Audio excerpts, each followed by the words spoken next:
You're already live. Thank you. Sorry. Welcome back to Beloved Unveiled. This is Cynthia Borsellino with Leanna Borsellino. my daughter. I say our daughter because I'm married with my husband. But He's not anyway, here. I know he's not here. But anyway, it's so funny saying my. But anyway, it's so glad that I'm so grateful that you're here, Leanna. And I just wanted to start off with I woke up this morning and I've, I'm in the process of publishing a book. Mm-hmm. So I wanted to share that with you too. So it's really getting me back on target and waking up early and working on things and spending time with the Lord. But I woke up this morning and I heard this because I had another direction I felt that we were supposed to go today, but then the Lord brought it back to this. So sorry, I had to do that. Excuse me for that. But I woke up hearing this in my head. It was like, I brought you to my banqueting table. My banner over you is love.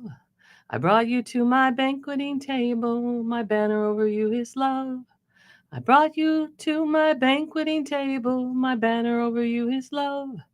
My banner over you is love, love, love. Oh, my banner over you is love. Anyway, I heard that and he was reminding me, I think he wanted to share with me about there was a time that he brought me to that I had a vision of me sitting at the banqueting table Mm-hmm. and and I wanted to share like recently because I talked about where he began to show me where I flinched in the past episode I talked about Right. flinching. Yes. So he took me a little bit deeper as why did I do that and why what was going on Mm. and there was still residual effects of being in abusive situations and trauma from my childhood, right? Okay. And even in my adulthood. Right. And I you know, was thinking that the Lord was showing me that I still believe that he was okay with the abuse or that I believe that he was okay with people being mean, even Christians, right? Being mean and um, harmful, doing things that aren't ethical because I came out of some situations in that in some nonprofit areas I served with. And he's not okay with it, and he really wants to put that in me that he's not okay with it. He gives people an opportunity to repent and change, and that's his heart, but he won't control people's will and their free wills, Mm-hmm. right? So what I do but to trust that what they're doing, I can say that it's wrong. Yeah. I don't have to excuse it or think, oh, because they still get to be in a position of leadership or they because they're adults or they seem like they're being blessed but you know they're just living their life and not fully surrendered right to the Mm-hmm. Lord. But the banqueting table is where he showed me all of them were at the table with me, right? Mm-hmm. and and I was angry, and so I had a hatred. And what he showed me is I had such a hatred towards those who hurt me Mm-hmm. that it was affecting my own soul, my own spirit. And it was a deep seated in me because which understandably so, right? When Yeah. we go through that Absolutely. and you know so just coming to terms with the hatred but letting it and go to him, like letting it come where Jesus is taking it from me, right? Saying, Mm-hmm. here it is, this is what it is, what do I do with this? And he brought me to that banqueting table where they were all there. And when I gazed in and I looked up in his eyes and I could see, just the love that he had and it's like and him speaking to me saying I died for them too. Yeah. So it was like his vengeance is salvation Mm-hmm. to destroy the work, like the darkness, the effects of darkness. And um and hatred breeds darkness. So anytime we hate with passion and all that, in the sense of I think we need to hate what he hates and love what he loves. I hate sin, right? But the hatred of another human being will breed such darkness, which is where the enemy wants to get us held Yeah. captive in. And so, but it's loving the light and going to Jesus to say, I give this to you. And like he's the ultimate judge, but his heart is that they too would repent and come to know him. And then what do we do with that, right? Mm-hmm. What if they're in eternity with us? And so, and that point of where I had that sense of, boy, that would be so awesome. Wouldn't that be awesome? Like that they truly understood and got who they really are and who they really were created to be, just like I want to know for myself, Yeah. right? So anyway, there's so much, stuff that's happened in our lives that we buy into things or we believe things, but they don't line up with who God really is. So I don't know if you want to share, like, I know there's struggles that you've gone through too as well, right? With people, or Yeah, yeah. honestly, I can't think of anyone right now, Mom. I don't feel like my experience is I don't really have a hatred towards people, which I totally understand why others would. I think I've just had such a low sense of self-worth that I can't, what's the word? The only hatred I've ever really felt is towards myself. Self-hatred. Yeah. Yeah. So, growing up, I always viewed everyone as above me or better than me. I never, ever had the belief that I was better than anybody else. Like, I don't know. Like, I just, and then I think finally at some point when I was in my adulthood, I realized we were all on the same level playing field, but it took me a while to get there. And I think a lot of that happened when I moved out to LA, and my boss out there, he had some unorthodox ways for being a producer, and it just really kind of showed me that anybody can be in a position that's powerful, and anybody can, but we're all just we're the same. We're all human. We're all human, and I think up until that point, I literally thought everyone was better than me. Like, everyone deserved to be here but me.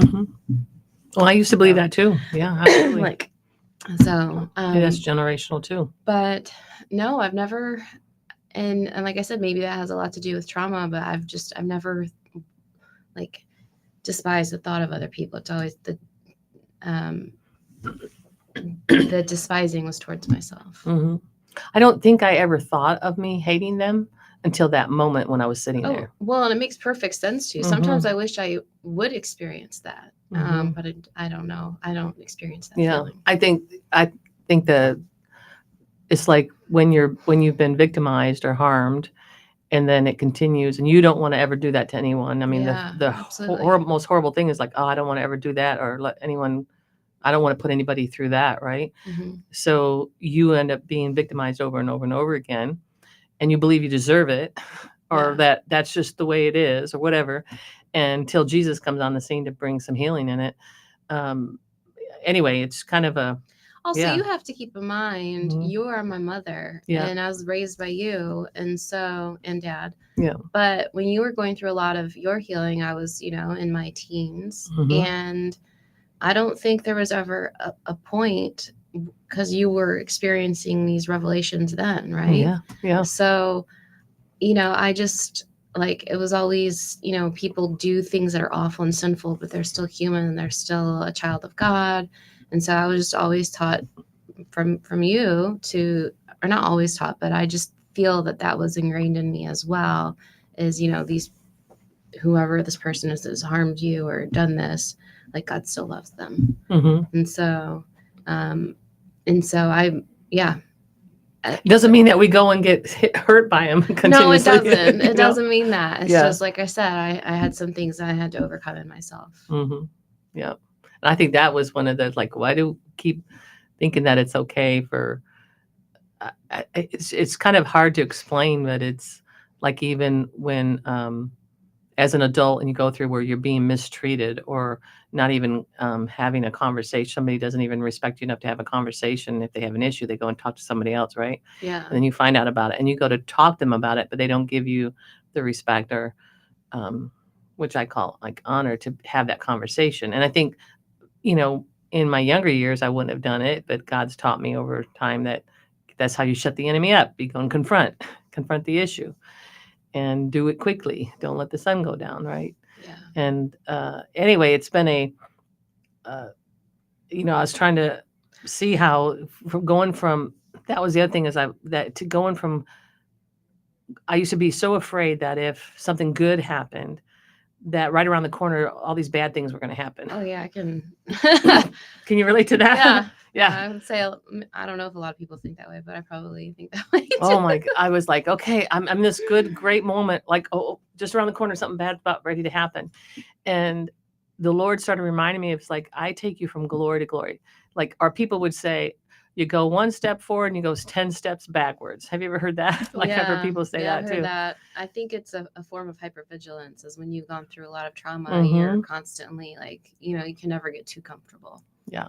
So.